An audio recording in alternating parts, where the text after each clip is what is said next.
For more now on how the markets are moving this morning, we are joined by Dan Geltrude, managing partner at Geltrude & Co.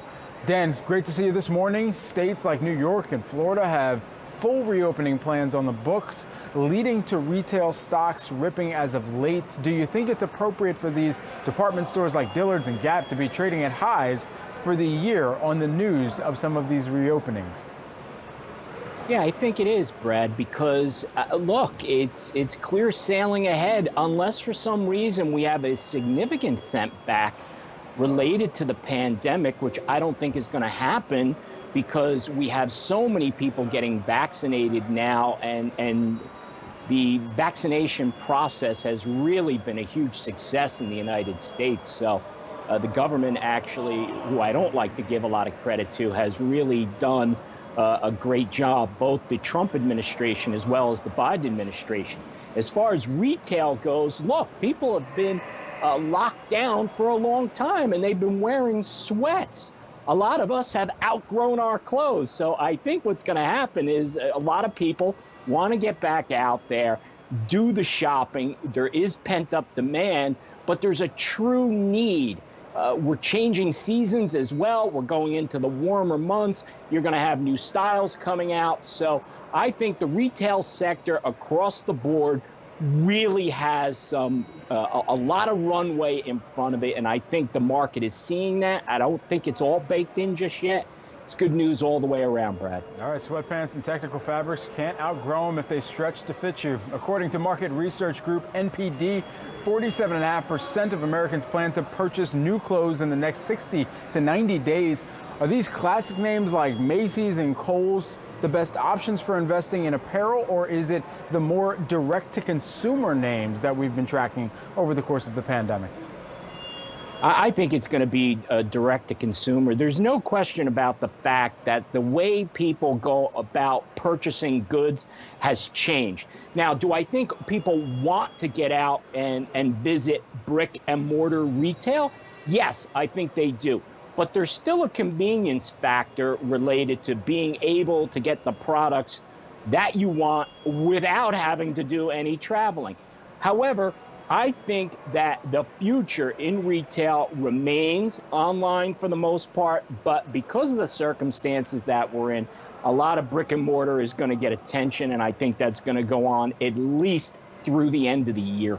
I want to take a look at the S&P Retail ETF. I believe we have a chart of it, the ticker symbol XRT, trading at an all-time high right now. Do you think that there's still room for growth?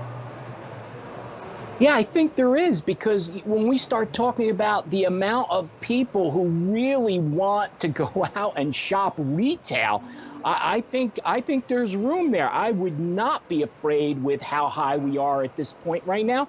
I think there are investment opportunities. If you look at just how everything is playing out with the market, it's becoming a perfect storm for the rise in the market. I think retail is going to benefit tremendously from that, given the circumstances. Certainly. Okay, and so with the environment right now, it's going to seemingly continue to be accommodative for the near term for the economy, as you've got a Fed that is going to keep much of their policy in place, it seems, and be supportive as possible to ensure that we can get back to some of the economic targets that they have, whether that is on the employment front or whether that's tracking inflation. There is this inflationary risk, and how are you monitoring that specifically? You know, a lot of people look at inflation and they're looking at where lines are intersecting. I don't go by that. I really look at it in a pragmatic way and say things are costing more.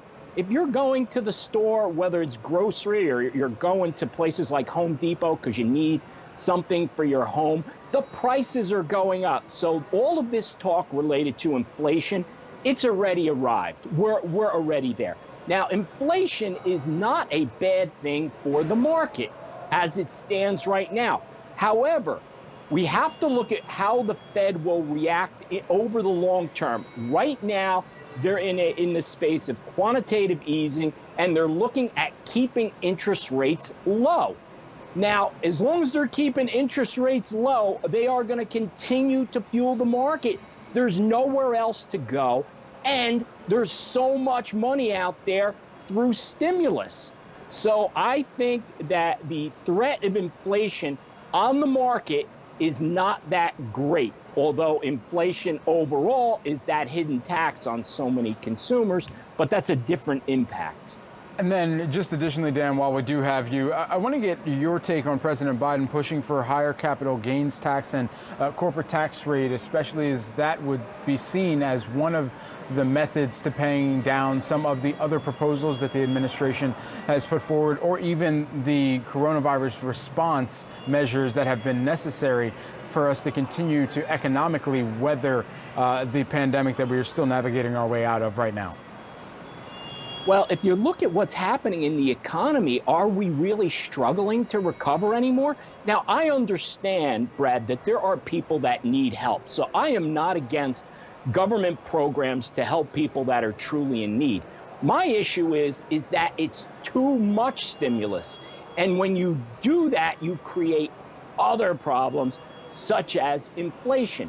However, I believe the biggest threat to the market and the value of stocks relates to the capital gains tax more than anything. Jumping that high is, quite frankly, mind-boggling, and I think it's really going to hurt the market, because if rates go that high, investors are simply going to hold on. And if you don't have the stocks trading, what's going to happen? The market's going to come down. And if they make the capital gains effective for 2022, you're going to see huge sell-offs more than likely. In 21, there's a lot of gain in the market right now. People are going to pull those winnings off the table. All right, major averages lower across the board to kick off today's trading activity. That's Dan Geltrude, who's the managing partner at Geltrude & Co., joining us this morning. Thanks so much, Dan.